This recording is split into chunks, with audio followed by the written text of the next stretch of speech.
This slide deck will walk you through some of the more critical aspects of nominating, identifying, recruiting, governing the onboarding of new board members.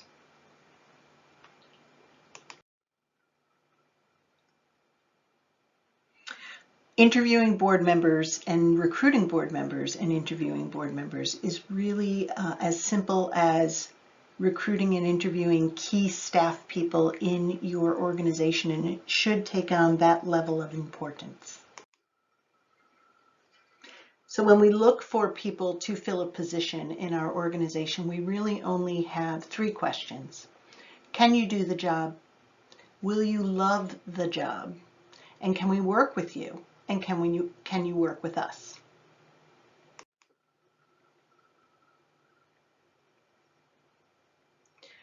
Truly, your board members should come from a pool of prospects that have known you for a while, that have contributed to you both financially, in time, in treasure and resources, in talent. These are the ones that are going to have skin in the game, and those are the board members that are actually going to help pull your wagon down the road and stick around.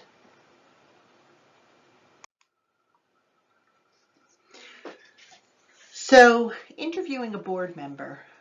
Truly, you should be interviewing board members all along your spectrum of engagement with your donor base. But if you want to create this as a process, interview comes before asking. So let the individual know, certainly, that you are considering adding new members to the board. There is a certain level of cachet in being selected rather than offering or being asked if they want to. So this process does 2 things. One, it elevates your board seat to the level that it should be seen by a donor or a volunteer who wants to sit and help your board. Each of these seats has a price, certainly in contributions, but more importantly in the outcome and the impact of the organization, which can be tremendous. So asking these questions before you ask if they are interested are really important.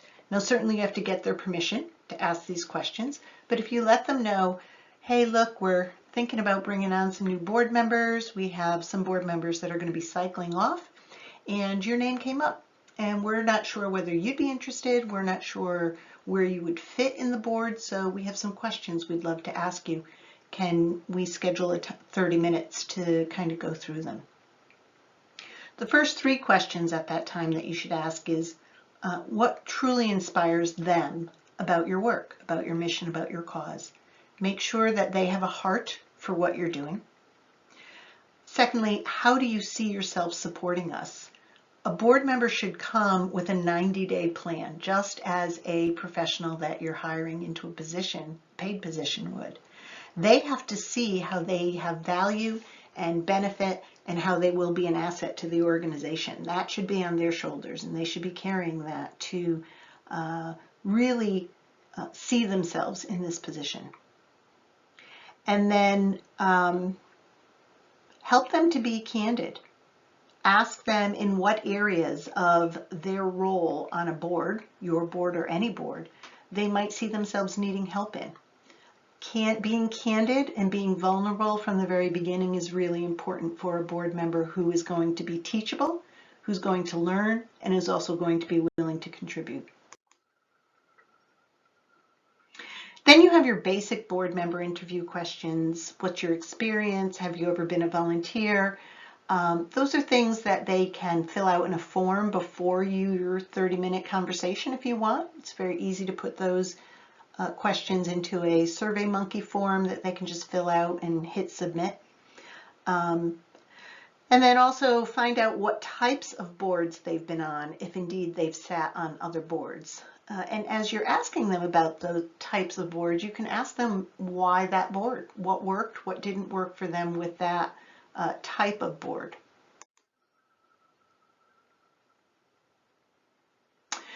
The Stanford Business School did a survey. Now it's about 6 years old, so we should probably update this. But the Stanford Business School did a survey of board directors asking what they needed from the organization. Why were they on the board, and what was it that they wanted to contribute? Primary, obviously, is to serve the organization and contribute to its success. But interestingly enough, almost half of them indicated that they were there to fulfill an organization's request. Don't forget that your board is looking to you for direction. They've said yes. They feel that it's an important seat. They realize you need help and you need their help. If you haven't told them why you need their help or what in what specific area, it's disappointing for everybody. So make sure that you are clearly communicating requests, specifically how they can help. After you get through those questions, it's your turn to talk a little bit about the board position. It's only fair, if they're going to answer those questions, that you let them know what's involved. Again, a recent study indicated that when board members were asked how they felt about onboarding, the majority of them indicated that they felt less than prepared, primarily because they felt that they were given inaccurate or incomplete information on the duties and the responsibilities. Critical, critical, critical that you have this written down, even if it's 3 lines on half a sheet of paper. Make sure that you cover these 6 bullets though. So let them know it's a working position and what the requirements are. Let them know how many hours annually or monthly they can expect to put into their board participation. Let them know what the requirements are as far as their presence. Is it that they must attend every board meeting, or can they miss 2 board meetings? Make it clear.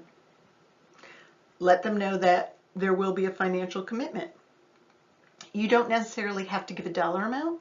You can give a range, or you can say, we expect every board member to give to their capacity and their interest.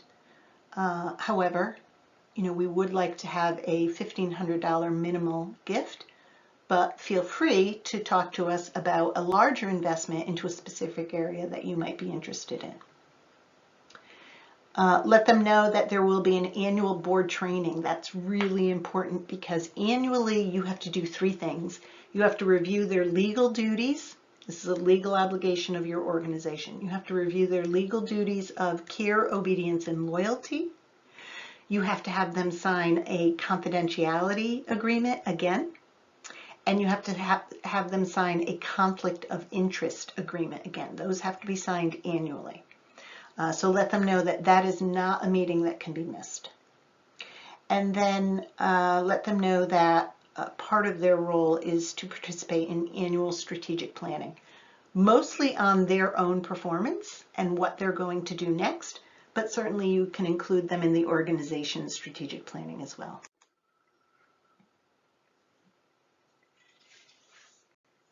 So another study with Compass Point Nonprofit Services and the Meyer Foundation asked executive directors where the most significant board support would be for them, what they found most important.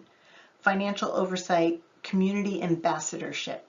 I think that's a nice way of saying opening doors and finding donors or interested people who would be interested in the organization. Let me just preface this by saying it is a myth to think that your board member is going to open doors and ask for a gift. What they're doing is introducing people to your organization. It is up to the organization to make that impact and to have a plan in place as to what's going to happen after the board member opens the door. Most board members, if you ask, will not open a door if they don't know what's going to happen next. They need to see a strategy and a plan. These are people that are really important to them, and they are not going to go out on a limb unless they know with confidence what's going to happen next, and that it's going to be reflective of a quality engagement or a quality relationship.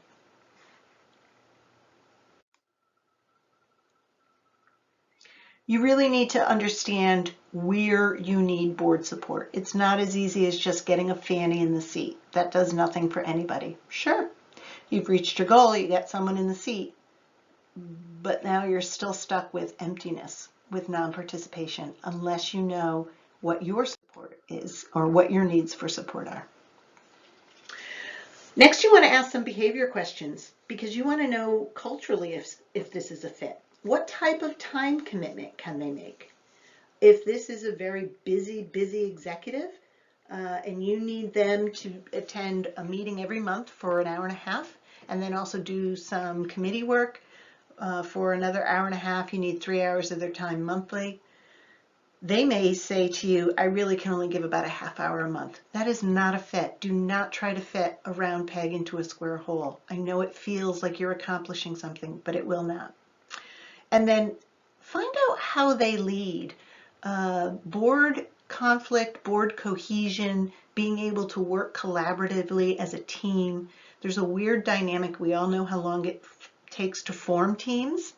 The norming, the forming, the norming, the storming, the conforming.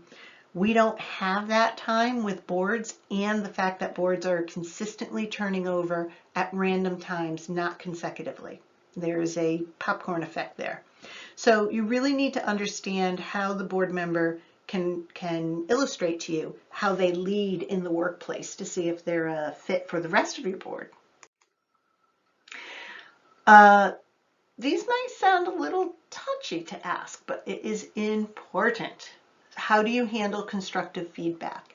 And if they ask why, simply illustrate to them that the board and the executive director and the board members and the board chair have a symbiotic relationship. And for that to work, they both have to be pulling in the same direction and open to guidance. And that's really important in a board dynamic, a strong board dynamic and a board that's going to be retained for a while and productive. And then also, how do you handle conflict? Get to know what is the value of this to them? What is the golden ticket for them in doing this? Do they have aspirations that could be enhanced by board service? Maybe aspirations is not such a great word. For organizations that are more spiritually based, their aspiration might be to serve the Lord, and that's fine too. And then ask, what are their expectations from the leadership of the organization, from management, from the executive director? Make sure that you are setting expectations up front. If they indicate that they're expecting something from you that you're not able to deliver, it's better to have that conversation now than when they're on the board for 4 or 5 months and getting supremely frustrated and starting to cause some tension.